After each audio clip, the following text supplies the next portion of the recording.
Hello दोस्तों, आज मैं आप लोगों के लिए एक नई स्टोरी लेके आई हूँ जिसका नाम है राजा और उसकी बेटी की कहानी।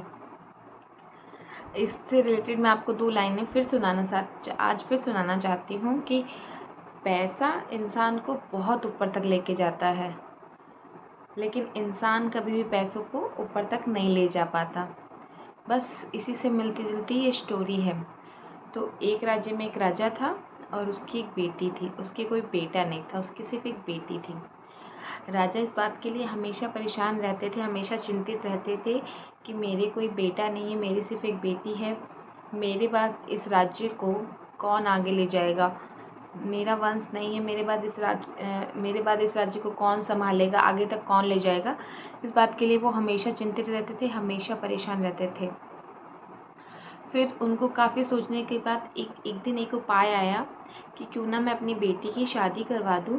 जिससे मैं अपनी बेटी की शादी करवाऊँगा, मैं उसे अपना ये साम्राज्य सौंप कर, ये पूरा साम्राज्य उसके नाम कर मैं आश्रम चला जाऊँगा, या मैं यहाँ से जाके संन्यास ले लूँगा।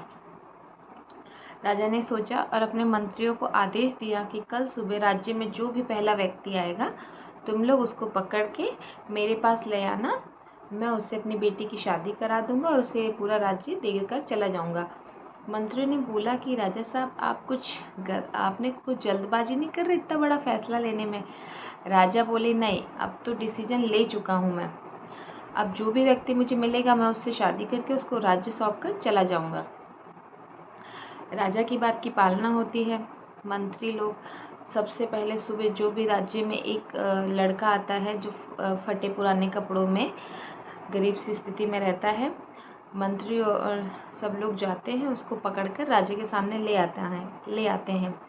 राजा ने जैसा कहा था वो वैसे ही करते हैं।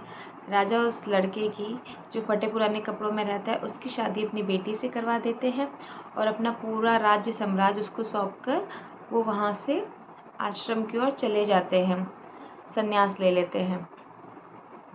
उस लड़के को राज्य संभालना नहीं आता था, लेकिन वो धीरे धीरे वो सीखता है कि राज्य कैसे संभाला जाता है, कैसे यहाँ के फैसले लिए जाते हैं और कैसे युद्ध में जाया जाता है, युद्ध की तैयारी कैसे की जाती है। वो लड़का धीरे धीरे करके सब फैसले लेने लगता है और एक दिन वो उस योग्य हो जाता है। वो के सारे फैसले ले चुका है। सारे राज्य वालों को, सारे पूरे राज्य के लोगों को उस राजा पे बहुत गर्व होता है। सभी लोग तारीफ़ करते हैं कि यहाँ के राजा इतने अच्छे थे, उन्होंने हमारे बारे में सोचा और जाते जाते भी वो इतने अच्छे लड़के को राजा बना के गए हैं जो सारे डिसीजन अच्छे से लेता है, हम लोगों का अच्छा बुरा सोचता है। फिर पता है, उस महल में बहुत सारे कमरे थे जहाँ खाने पीने का सामान रखा जाता था। वो बड़ा सा कमरा था, उसकी चाबी किसी के वित्त मंत्री के पास होती थी। जहाँ सारे हथियार रखे जाते थे, बंदूकें रखी जाती थी, उस कमरे की चाबी किसी मंत्री के पास होती थी। मतलब उस महल में हर रूम में अलग अलग चीज़ें रखी जाती थी और सबकी चाबी किसी न किसी के पास रहती थी। लेकिन उस पूरे महल में एक छोटी सी कोठरी थी जिसकी चाबी राजा अपनी कमर में हमेशा बांधे रहते थे। उसकी चाबी किसी के पास नहीं, सिर्फ उसी के पास रहती थी। तो एक दिन मंत्री और वित्त मंत्री और ये लोग आपस में बात करते हैं, सेनापति, कि उस कोठरी में ऐसा आखिर क्या है जिसकी चाबी राजा जी किसी को नहीं देते, हमेशा अपने पास ही रखते हैं। तो एक दिन हिम्मत करके मंत्री राजा से पूछता है कि राजा, एक बात पूछूं, आप बुरा नहीं मानिएगा, आखिर उस कोठरी में ऐसा क्या है कि जिसकी चाबी आप अपने पास रखते हैं? तो राजा गुस्सा हो जाते हैं कि तुम्हारी हिम्मत कैसे हुई मंत्री मुझसे ये सब सवाल करने की, अपनी हद तक रहो, लिमिट में रहो। फिर वो क्षमा मांग के मंत्री वहाँ से चला जाता है। फिर मंत्री जाके ये बात सेनापति को बताता है। तो सेनापति हिम्मत करके फिर दूसरे दिन आते हैं। सेनापति भी पूछता है कि महाराज, आपसे एक बात पूछूं, आखिर उस कोठरी में ऐसा क्या है, आप बता दीजिए जिसकी चाबी आप हमेशा अपने कमर में बांधे रहते हैं। राजा फिर गुस्सा हो जाता है और कहता है, तुम्हारी हिम्मत कैसे मुझसे पूछने की, यहाँ से जाओ और तुम अपना काम करो। सेनापति भी वहाँ चले जाते हैं। फिर आपस में सारे मंत्री, सेनापति, वित्त मंत्री सब मिल के बैठ के आपस में बात करते हैं कि आखिर पता लगाया जाए कि उस कमरे में क्या है। और राजा तो हमारी बात सुनने को तैयार ही नहीं है। क्यों ना हम सब लोग मिलकर रानी को बोलें, पता लगाएं। तो सब लोग मिलकर रानी के पास जाते हैं, रानी को पूरी बात बताते हैं। तो रानी क्या करती है, आती है, उनसे पूछती है राजा से, गुस्सा हो जाती है। और ये बात सच है कि औरतों की जिद के आगे आदमियों को झुकना ही पड़ता है। तो बस सब लोगों ने रानी को फोर्स किया और रानी गई उनसे पूछने राजा से। रानी ने राजा से पूछा, राजा ने नहीं बताया।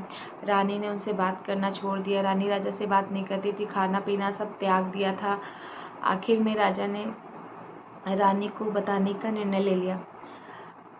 रानी ने बार बार जब पूछा कि आखिर ऐसा क्या है उस कमरे में जो आप मुझे बताना नहीं चाहते, राजा ने कहा ऐसा कुछ नहीं उस कमरे में, चलो आज मैं तुमको बता देता हूँ, तुम गुस्सा मत करो। राजा रानी को बुलाते हैं, सारे मंत्रियों को, सेनापति को, सबको एक साथ लेकर उस कमरे के कोठरी के बाहर जाते हैं। अपने कमर से उस चाबी को निकालते हैं, कोठरी को खोलते हैं। सब लोग जब उस कमरे में जाते हैं तो पूरा कमरा खाली होता है, वहाँ कुछ नहीं रहता। बस एक हैंगर में राजा के फटे पुराने कपड़े टंगे हुए होते हैं, लटके हुए होते हैं बस। और उस रूम में कुछ नहीं होता। सब लोग उस रूम में जाके देखते हैं तो राजा बताता है कि मैं हर 10-15 दिन में इस कमरे में आता रहता हूँ और यहाँ पे आधे घंटे बिता के इसलिए जाता हूँ कि जब मुझे घमंड होने लगता है कि मैं बहुत अच्छा राजा हूँ, मैं बहुत बहादुर हूँ, मेरा जैसा कोई नहीं है, तो उस दिन मैं इस रूम में आता हूँ। और जहाँ से मैंने शुरुआत की थी, मतलब पहले मैं फटे पुराने कपड़ों में था और राजा ने मुझे यहाँ पहुँचा दिया, जब मुझे वो दिन आता है तो मेरा घमंड उतर जाता है। तो जैसे ही मुझे अपने आप पर अभिमान होने लगता है, हर 10-15 दिन में मैं बार बार इस रूम में चले आता हूँ। मेरी तो इतनी औकात ही नहीं थी कि मैं इतने बड़े राज्य का राजा बन जाता। उन पुराने राजा की मेहरबानी थी जिन्होंने मुझे फटे पुराने कपड़ों में रास्ते चलते मुझे पकड़कर इस सिंहासन पर बैठा दिया, एक राजा बना दिया, इतने बड़े महल का राजा। बस उन्हीं की मेहरबानी है जिसकी वजह से मैं आज यहाँ हूँ और इस रूम में कुछ नहीं है, मेरी यादें हैं। तो बस इस स्टोरी से हमें यह शिक्षा मिलती है कि जब भी हमें बहुत ज़्यादा घमंड आने लगे, बहुत ज़्यादा अपने आप पर अभिमान होने लगे कि हमारे जैसा कोई नहीं है, हम बेस्ट हैं या हमारे जैसा कोई नहीं बन सकता, तो हमें पीछे जाके अपने उन दिनों को याद करना चाहिए जहाँ से हमने शुरुआत की थी, कि शुरुआती दिन हमारे कैसे थे, हम शुरुआत में हम कैसे थे, हम कहाँ से कहाँ पहुँचे।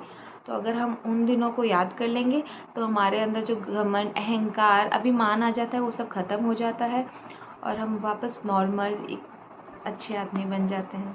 Thank you, bye bye.